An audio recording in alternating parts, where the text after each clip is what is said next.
آج کا واقعہ بہت ہی خوبصورت ہونے والا ہے۔ نبیوں کے نبی حضرت محمد صلی اللہ علیہ وآلہ وسلم کی پیدائش کا واقعہ۔ حضرت محمد مصطفیٰ صلی اللہ علیہ وآلہ وسلم کی پیدائش دنیا کی تاریخ کا سب سے مبارک اور نورانی واقعہ ہے۔ آپ صلی اللہ علیہ وسلم کی ولادت 12 ربیع الاول بروز پیر مکہ مکرمہ میں ہوئی۔ اس وقت عرب میں جہالت، گمراہی اور بت پرستی عام تھی۔ اللہ تعالیٰ نے آپ صلی اللہ علیہ وسلم کو پوری انسانیت کے لیے ہدایت اور رحمت بنا کر بھیجا۔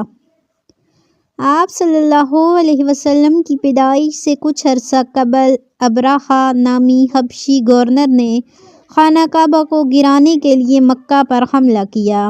وہ ایک بڑی فوج کے ساتھ آیا جس میں ہاتھی بھی شامل تھے، لیکن اللہ تعالیٰ نے اپنی قدرت سے چھوٹے چھوٹے پرندے ابابیل بھیجے جنہوں نے آگ برسانے والے پتھر گرائے اور پوری فوج کو ہلاک کر دیا۔ یہ سال عام الفیل کہلاتا ہے اور اسی سال حضرت محمد صلی اللہ علیہ وسلم کی ولادت ہوئی۔ حضرت محمد صلی اللہ علیہ وسلم حضرت عبداللہ آپ صلی اللہ علیہ وسلم کی پیدائش سے پہلے ہی وفات پا چکے تھے۔ جب آپ صلی اللہ علیہ وسلم کی والدہ حضرت آمنہ کے ہاں آپ صلی اللہ علیہ وسلم کی ولادت کا وقت آیا تو انہوں نے ایک نورانی خواب دیکھا جس میں انہیں خوشخبری دی گئی کہ ان کے ہاں ایک عظیم ہستی پیدا ہونے والی ہے جو تمام جہانوں کے لیے رحمت ہوگی۔ آپ صلی اللہ علیہ وسلم کی ولادت کے وقت حضرت آمنہ نے دیکھا کہ ان کے گھر نور پھیل گیا جس کی روشنی سے شام کے محلات تک روشن ہو گئے۔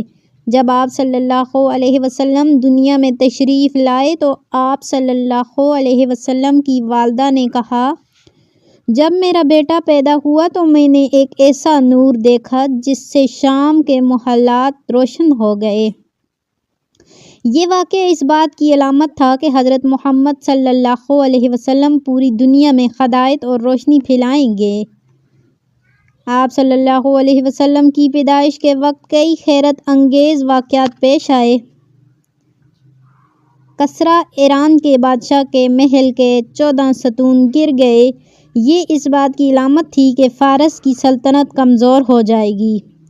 آتش پرستوں کے آتش کدے بجھ گئے جو کہ ہزاروں سال سے مسلسل جل رہے تھے، لیکن آپ صلی اللہ علیہ وسلم کی ولادت کے دن اچانک بجھ گئے۔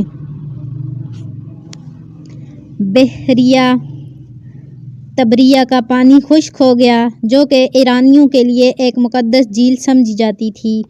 یہ سب واقعات اس بات کی طرف اشارے تھے کہ دنیا میں ایک عظیم نبی کی آمد ہو چکی ہے جو ظلم و جبر کا خاتمہ کریں گے اور دنیا کو توحید کا پیغام دیں گے۔ آپ صلی اللہ علیہ وسلم کی پیدائش کے بعد دادا عبد المطلب کو یہ خوشخبری دی گئی۔ انہوں نے بہت خوشی منائی اور خانہ کعبہ میں جا کر اللہ کا شکر ادا کیا۔ جب انہوں نے آپ صلی اللہ علیہ وسلم کا نام محمد رکھا جس کا مطلب ہے جس کی سب لوگ تعریف کریں۔ آپ صلی اللہ علیہ وسلم کی رضاعت کے لیے مختلف دایاں دودھ پلانے والی خواتین مقرر کی گئیں۔ سب سے پہلے حضرت ثویبہ ابو لہب کی باندی نے آپ صلی اللہ علیہ وسلم کو دودھ پلایا اور اس کے بعد حضرت حلیمہ سعدیہ کے سپرد کیا گیا جنہوں نے آپ صلی اللہ علیہ وسلم کو محبت اور شفقت کے ساتھ پالا۔ حضرت محمد صلی اللہ علیہ وسلم کی پیدائش ایک عظیم واقعہ تھی جس نے دنیا کی تاریخ بدل دی۔ آپ صلی اللہ علیہ وسلم کی آمد سے دنیا میں توحید، انصاف اور رحمت کا پیغام عام ہوا۔